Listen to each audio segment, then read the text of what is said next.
Esta fotografía de 1972 muestra a Bobby Fischer en el momento más glorioso de su vida, campeón mundial de ajedrez, el primer estadounidense en conseguir el ansiado título tras 24 años de insultante dominio de la URSS, el hombre que en plena Guerra Fría derrotó al Imperio Soviético ante 600 millones de espectadores. Y esta otra fotografía lo muestra 30 años después como fugitivo internacional, odiado por su propio país, muriendo solo en el exilio. Entre estas dos imágenes hay una historia que desafía todo lo que creemos saber sobre el genio, el éxito y el precio de la grandeza, porque Bobby Fischer no solo conquistó el mundo del ajedrez, lo transformó para siempre y en el proceso se destruyó a sí mismo. Esta es la controvertida historia de cómo el mejor jugador de ajedrez de todos los tiempos terminó repudiado por el mismo mundo que una vez lo idolatró.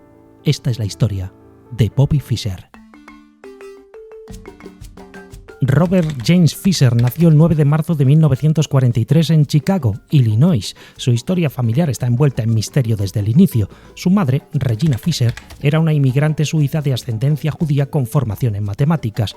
El hombre que aparece como su padre en el certificado de nacimiento es Hans Ketar Fischer, un biofísico alemán que no llegó a entrar a Estados Unidos. Hans y Regina se separaron antes de que Bobby naciera e incluso existen serias dudas sobre si realmente era su padre biológico. Algunos investigadores sugieren que el verdadero padre podría ser Paul Nemenyi, un matemático húngaro-judío que tuvo una relación con Regina y que guardaba un más que razonable parecido con él. Puede que sembrara la semilla, pero Nemenyi nunca apareció en la infancia de Bobby. Estaba demasiado ocupado trabajando con el profesor Oppenheimer en el proyecto Manhattan, fabricando en secreto la primera bomba atómica. Así las cosas, Regina se mudó con Bobby y su hermana mayor, Joan, a Brooklyn, Nueva York, donde luchó por mantener a la familia trabajando como profesora y enfermera. La pobreza marcó los primeros años de Fischer. Vivían en un pequeño apartamento donde cada dólar contaba. Regina Fischer tuvo que ser padre y madre al mismo tiempo mientras trabajaba en múltiples empleos para sobrevivir. Para Bobby eso supuso un difícil cóctel formado por soledad forzada, autodisciplina desde muy temprana edad y un enorme vacío emocional que necesitaba llenar. Sin pretenderlo, esos ingredientes forjaron las condiciones perfectas para desarrollar la obsesión más productiva de la historia del ajedrez. A los 6 años, en 1949, su hermana le compró un set de ajedrez que costó $1 en la tienda de dulces. Lo que comenzó como un simple regalo se convirtió en la obsesión que definiría su vida. Aprendió sus primeras jugadas a través de un pequeño libro de instrucciones. Bobby comenzó a jugar durante horas y horas contra sí mismo en absoluta soledad. Esta práctica solitaria se volvió un ritual diario. Fischer encontraba en el ajedrez algo que otros juegos no podían ofrecerle: control total, lógica pura, un universo donde su mente podía ejercer dominio absoluto.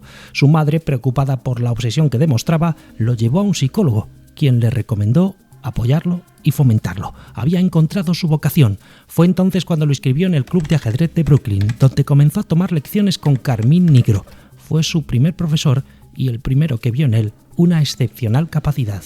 Carmine Nigro no solo le enseñó ajedrez, le dio estructura y contexto a su obsesión. Nigro se percató de que con tan solo 8 años, Fischer ya mostraba lo que los psicólogos llaman práctica deliberada. No jugaba por diversión, estudiaba con la intensidad de un científico. Quienes le rodeaban no tardaron en reconocer que esto no era talento ordinario, era genialidad en estado puro. Lo que vino después fue un ascenso sin precedentes que nadie pudo detener.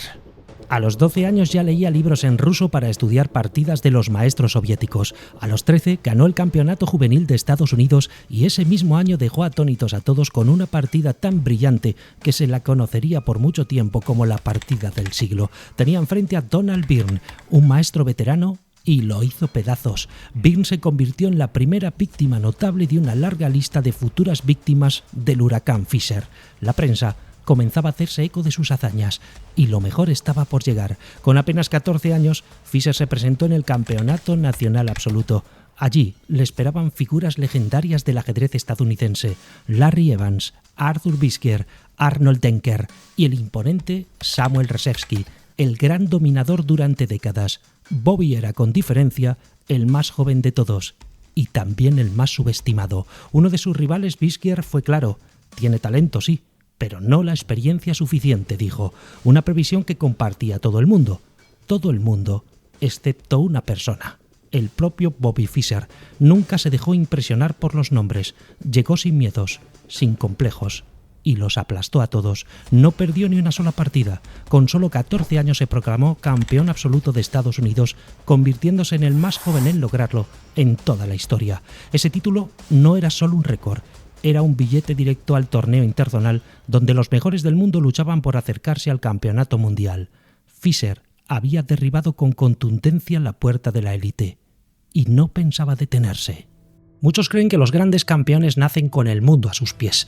El caso de Bobby Fischer demuestra justo lo contrario. Lo tenía todo en contra. Ni círculo familiar sólido, ni padrinos ajedrecísticos, ni dinero, ni una vida estable. Solo tenía una obsesión y una tenacidad inquebrantable. Y esa combinación tan rara como peligrosa fue la que preparó la tormenta perfecta. A partir de ahí, y apenas dejando atrás la infancia, Fischer cruzó la frontera de los torneos locales para medirse con la élite internacional. Pero otra vez cada paso era cuesta arriba.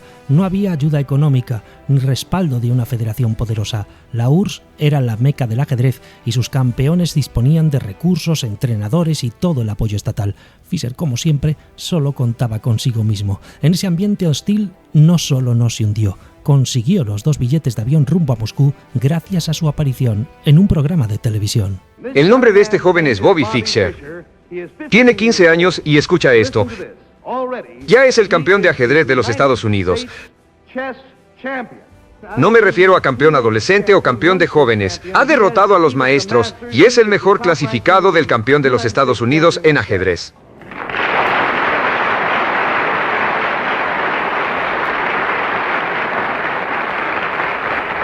Era su primera vez en televisión, asustado ante las cámaras pero con una voracidad insaciable frente al tablero. Llegó a Moscú donde su principal interés era simplemente jugar al ajedrez todas las horas posibles en el mítico Club Central. La leyenda empezó a forjarse ahí, en las sorprendidas miradas de los mejores del mundo. Pero fue en el Interzonal de Portorozh, Yugoslavia, donde Fischer, ya con 15 años, terminó de dinamitar todas las previsiones. Frente a los maestros más respetados de todos los continentes y la plana mayor soviética, no solo resistió, quedó en 5ª posición y se convirtió en el gran maestro más joven de la historia. Pero no era solo talento, era una ética de trabajo nunca vista. Fischer entrenaba entre 10 y 15 horas diarias y aprendía ruso por su cuenta para analizar la teoría soviética en sus fuentes originales. A esa edad ya era conocido por sus manías y exigencias, desafiante ante cualquier autoridad, incluso la de su propia madre. Prefirió vivir solo y llevar una vida modesta, dedicando cada dólar y cada minuto al perfeccionamiento de su arte. Incluso para los viajes en metro tenía un ajedrez de bolsillo que le aislaba del mundo. En la URSS pasaron de admirar su audacia y su formación autodidacta a verlo como una auténtica amenaza, sobre todo después de que Fischer rompiera el acomodado tablero internacional y acusara públicamente a los maestros soviéticos de pactar resultados para manipular torneos. Lo hizo en este artículo de Sports Illustrated, en el que denunciaba que los jugadores soviéticos pactaban tablas rápidas entre ellos, ahorrando energía y puntos, mientras competían con todo su esfuerzo contra rivales de otros países. Esta estrategia les permitía controlar el torneo y asegurar que uno de ellos llegara siempre a la final. El terremoto fue tal que la Federación Internacional de Ajedrez se vio obligada a cambiar el sistema de competición ajedrecística mundial. Había en Fischer una mezcla inusual de arrogancia y vulnerabilidad. La prensa de la época se preguntaba: ¿estamos ante un genio indomable o ante un joven a punto de estrellarse contra sus propios límites? Fischer, sin responder a nadie, solo respondía en el tablero. Jugaba cada torneo, cada partida, como si la vida le fuese en ello. Fischer estaba revolucionando la profesión, exigiendo premios dignos, condiciones de respeto y transformando el juego en espectáculo global. Su juventud nos dejó episodios míticos, rachas imposibles de repetir en el torneo de candidatos y, por supuesto, los humillantes 6-0 ante el campeón danés Ben Larsen o el gran maestro soviético Marta Imanov, para quien la derrota supuso un severo correctivo en lo profesional y un tremendo castigo en lo personal. Moscú le privó de sus derechos civiles, le retiraron el salario estatal y le censuraron en la prensa. Para las autoridades era impensable que un gran maestro soviético pudiera perder de esa manera ante un estadounidense. Por ahora, el mundo contenía el aliento, esperando el siguiente asalto del chico de Brooklyn, que nunca aceptó un no por respuesta. El genio estaba forjado, listo para desafiar lo imposible, derrotar a la máquina ajedrecística más poderosa del mundo, la Unión Soviética. En plena Guerra Fría, el ajedrez dejó de ser un juego, se convirtió en el campo de batalla simbólico entre Estados Unidos y la Unión Soviética. No era solo un título mundial lo que estaba en juego, sino el prestigio ideológico de dos superpotencias que no podían permitirse perder. Y el mundo entero lo sabía. Pero antes del duelo había que pasar por un infierno de condiciones, amenazas y ultimátums. Fischer consideraba insuficiente el premio de $125.000, exigía más dinero, un porcentaje de los derechos televisivos y parte de la taquilla. Si no, no jugaba. En Estados Unidos estaban al borde del colapso. En Moscú, encantados. Cualquier obstáculo que retrasara el encuentro era una victoria táctica. Durante semanas el duelo más esperado del siglo pendía de un hilo. Mientras tanto su rival aguardaba. Boris Spassky, campeón mundial, heredero de la tradición soviética, pero hombre de carácter abierto, noble en el trato y dotado de un temperamento que combinaba el arte con la disciplina. El aparato soviético lo blindó con un equipo imbatible de asistentes y psicólogos, le rodeó de expertos y diseñó una estrategia destinada a estudiar cada movimiento de Fischer, minar su juego y, sobre todo, su moral. Pero nada ni nadie impidió la llegada de aquel duelo histórico. Tras interminables idas y venidas, amenazas, cartas, mediaciones de figuras internacionales, acabó firmándose el acuerdo. La final se jugaría en Reykjavik, Islandia, un lugar remoto, casi neutral, un campo de batalla donde la historia, la psicología y la política iban a encontrarse cara a cara. El sol de medianoche acaricia Reykjavik cuando el mundo de verdad se detiene. Esa tarde en el gran salón de Ljúrdarsol, la liturgia previa termina. Ha llegado el día. Es 11 de julio de 1972. Fischer y Spassky, los dos polos de la geopolítica y del ajedrez, finalmente están a punto de sentarse frente a frente. En el ambiente hay algo eléctrico, tensión en las miradas, en los fotógrafos, en cada movimiento de los árbitros. Bobby Fischer, después de semanas de incertidumbre, atraviesa la sala ante la expectación global. Spassky le espera en la mesa, erguido, rostro contenido. Se saludan brevemente, un solo apretón de manos, que a ojos del mundo entero sella el pacto de batalla. El silencio se hace aún más tenso. Ni una silla cruje, ni un suspiro. Es el instante. Los dos se reconocen con la seriedad de quienes no solo juegan una partida, sino que cargan sobre sus hombros con una infinita responsabilidad. El reloj se pone en marcha. Esa tarde, en Islandia, comienza la batalla más famosa de la historia del ajedrez, con Fischer jugando las piezas negras y Spassky las blancas. Todo lo que vendrá ya está latente desde el primer contacto. La liturgia ha terminado. Empieza la guerra en 64 casillas. 600 millones de espectadores no estaban siguiendo una simple partida de ajedrez, estaban presenciando un duelo de civilizaciones. Para quienes no están familiarizados con el ajedrez, el enfrentamiento seguía un formato claro. El primero en alcanzar 12,5 puntos se coronaría campeón del mundo. Cada victoria otorgaba un punto y cada empate 0,5 puntos. Como máximo se podrían disputar 24 partidas y si tras estas el marcador quedaba empatado a 12, el campeón defensor Boris Spassky conservaría su título. Para Fischer, esto significaba que no podía conformarse con igualar a Spassky. Tenía que ganar con claridad. Los primeros minutos transcurren en un silencio sepulcral. Cada gesto es interpretado por los observadores como una señal de fortaleza o debilidad. Pero entonces ocurre lo impensable. Fischer, tras casi una hora de juego, comete un error impropio de él. Un fallo que cambia por completo el rumbo de la partida. Los comentaristas no dan crédito. La respuesta está en los nervios. Fischer, por primera vez, siente el peso asfixiante de la presión. No es solo una partida, es la expectativa de un país entero, de un planeta dividido. Spassky, imperturbable, aprovecha el error y gana la primera batalla. Muy poco habituado a perder, Fischer se queja del ruido que hacen las cámaras de televisión. Se levanta de la mesa, visiblemente contrariado, y traslada la queja a los organizadores antes de abandonar el salón. Nada se sabe de él hasta 2 días después. Es el 13 de julio de 1972. Las cámaras de televisión están listas. El público ocupa sus asientos. Spassky se presenta puntual como siempre. Pero la silla de Fischer permanece vacía. Minuto tras minuto, el silencio se vuelve ensordecedor. Los organizadores corren de un lado para otro, los teléfonos suenan sin cesar, y el mundo se pregunta: ¿ha claudicado Fischer? Su protesta es clara. Las cámaras lo distraen. El ruido, dice, es insoportable, algo que los jueces vuelven a negar. Una vez más, Fischer convierte un evento deportivo en un pulso diplomático. Spassky espera durante 1 hora hasta que los árbitros le declaran vencedor por incomparecencia. Los periódicos americanos son implacables. El New York Times titula La tragedia de Fischer y escribe: su extraño comportamiento ha distanciado a millones de aficionados al ajedrez en todo el mundo, incluyendo a muchos que inicialmente lo favorecían por vencer a Boris Spassky. Ahora existe una gran posibilidad de que sus rabietas conviertan el actual encuentro por el campeonato mundial en un fiasco. En Moscú, muchos creen que el duelo está decidido, que nunca podría levantar un 2-0, pero quienes conocen a Fischer saben que sus momentos más peligrosos llegan justo después del caos. Fischer sí se presentó a la tercera partida, pero exigió jugar en una habitación independiente, una medida excepcional que un jugador puede solicitar en caso de sentirse agobiado por el ambiente, pero que su rival puede perfectamente rechazar. Sin embargo, Spassky, pese a los consejos de su equipo para que no lo hiciera, acepta el reto. Lo que vino después fue una de las remontadas más espectaculares en la historia del deporte. Lo que el mundo presenció a partir de la tercera partida no fue solo ajedrez, fue una manifestación brutal de lo que significa la palabra genio. Y Boris Spassky, el noble campeón soviético, se convirtió en testigo privilegiado de algo que nadie, absolutamente nadie, había visto jamás sobre un tablero. Spassky, que contaba con la simpatía del público y el respeto incondicional de sus colegas, asiste con asombro a la irrupción de un adversario demoledor.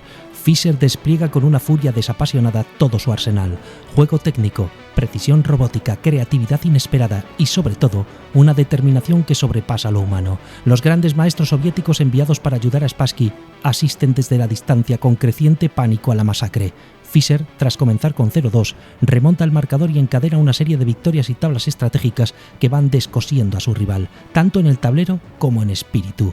Spassky, inicialmente imperturbable, comienza a flaquear. Y entonces llegó la sexta partida.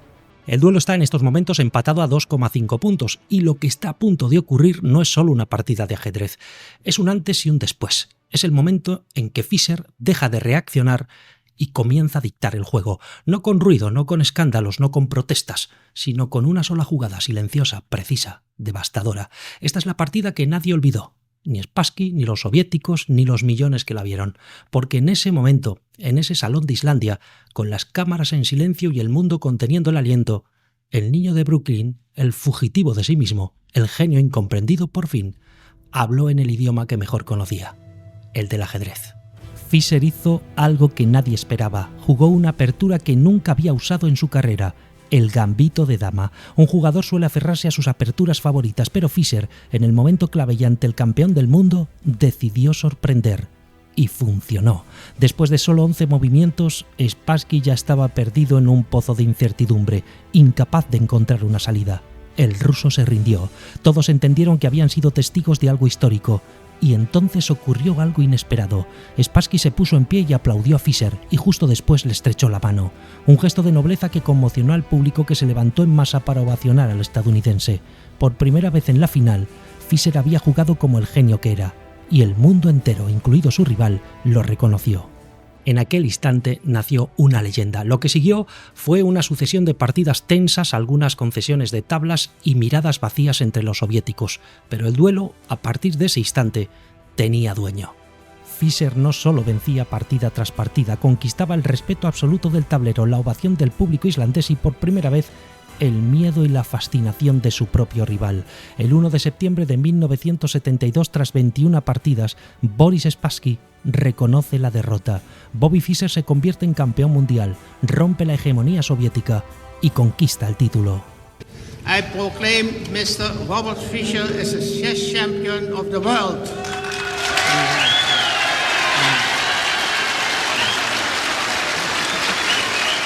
El peón había derrotado al imperio. Se convierte en todo un héroe nacional. La prensa tiene un nuevo rey al que idolatrar. Pero la cima, tan ansiada, le esperaría con un vértigo desconocido. La gloria de Fischer sería tan legendaria como fugaz. Bobby Fischer ya es campeón mundial de ajedrez, aparece en portadas de todo el mundo, se convierte en símbolo, en industria y en leyenda. El niño de Brooklyn es ya el indiscutible rey del tablero. El ajedrez por primera vez se convierte en un deporte de masas. Niños en Chicago, Tokio, Berlín aprenden a mover piezas con su nombre en la boca. Recibe ofertas millonarias, invitaciones a la Casa Blanca, homenajes en universidades. Es el héroe que todo Estados Unidos necesitaba, un individuo libre, brillante, impredecible, que no venció con armas, sino con una mente afilada como una cuchilla. Su libro Mis 60 mejores partidas arrasa en ventas, se agota en librerías de medio mundo. Los clubes de ajedrez se multiplican. Padres que jamás tocaron un tablero sueñan con criar a un nuevo Fischer. Se producen documentales, programas de televisión, especiales de prensa. La prensa lo compara con Einstein, con Mozart, con cualquier genio inimaginable. Y sin embargo, en medio de los vítores y las cámaras, Fischer no sonríe. Nunca parece cómodo. Tras las ceremonias, se aleja en silencio, se encierra en su habitación, se pierde en su tablero de bolsillo mientras el mundo celebra. Porque hay algo trágico en todo genio, el momento en que descubre que la cima no es el final, sino el principio de la caída. Y Bobby, sin saberlo del todo, ya había hecho su última jugada brillante.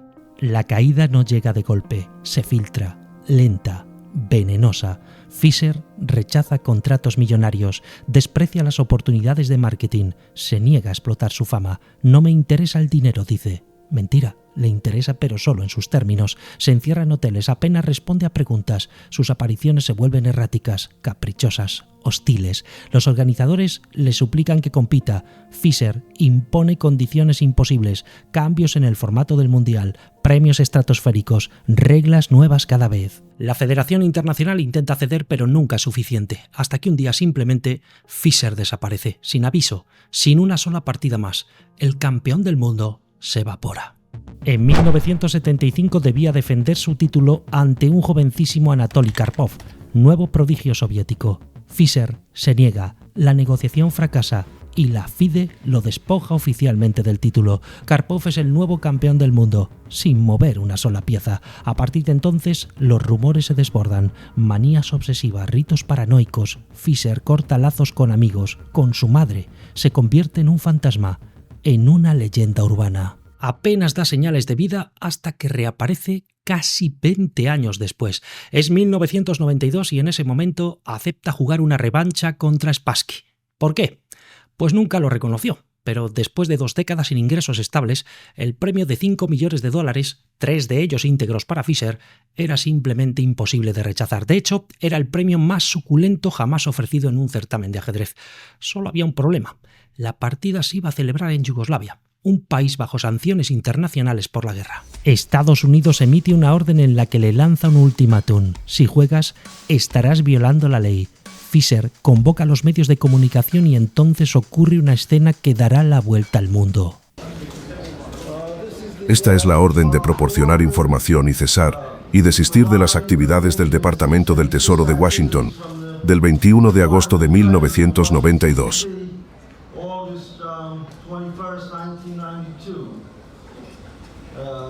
Así que esta es mi respuesta a su orden de no defender mi título aquí. Esa es mi respuesta. Y con ese gesto, escupiendo sobre la carta del gobierno de su propio país, Bobby Fischer no solo anunció su regreso, también firmó su condena. Juega la partida del reencuentro contra Spassky y la gana, pero a partir de ese momento, el héroe de 1972 se convierte en fugitivo del país que lo idolatró. El héroe es ahora el apestado, y lo peor está aún por venir. 11 de septiembre de 2001, el mundo se paraliza, las Torres Gemelas caen. Fischer concede una entrevista a una radio filipina. Sus declaraciones estremecen al planeta. Estados Unidos no va a ser razonable, ya sabes. No va a admitir que es el malo y que siempre ha sido el malo. Fue el malo en la Segunda Guerra Mundial. Fue el malo en la Primera Guerra Mundial. Fue el malo cuando tomó Filipinas a España. Fue el malo cuando el hombre blanco llegó y mató a los indios americanos. Cuando trajo a los negros los esclavos de África. Siempre ha sido el malo. Estados Unidos le repudia. El mundo del ajedrez lo entierra. El mito se convierte en monstruo. El siguiente episodio llega en 2004. Le detienen en Japón por un pasaporte vencido. Estados Unidos exige su extradición. Visiblemente envejecido, Fisher pide ayuda y solo un país responde: Islandia, el lugar donde una vez fue coronado. Le otorgan ciudadanía, lo acogen. Fisher llega al país y respira tranquilo. Qué distinta la escena de aquel descenso del avión en 1972, antes de alcanzar la cima. En Islandia pasa sus últimos años, en un apartamento modesto, solo, casi olvidado. Muere en 2008, sin anuncios oficiales, sin prensa, sin familia, solo unos pocos amigos y su mujer. Bobby tenía 64 años, curiosamente tantos como casillas tiene el tablero de ajedrez. Bobby Fischer cambió el ajedrez para siempre. Rompió el monopolio soviético, revolucionó la preparación, convirtió un juego minoritario en un fenómeno global, pero fue incapaz de gestionar su propia victoria. Su historia es una advertencia y al mismo tiempo una promesa. La gloria puede elevarte al cielo, pero también arrastrarte al abismo. Décadas después, otro niño prodigio aparecería en el horizonte, otro genio implacable, un noruego que también reescribe las reglas. Su nombre, Magnus Carlsen, es el nuevo rey del ajedrez y te invito a continuación a conocer su historia. Solo si tú quieres, nos vemos ahora.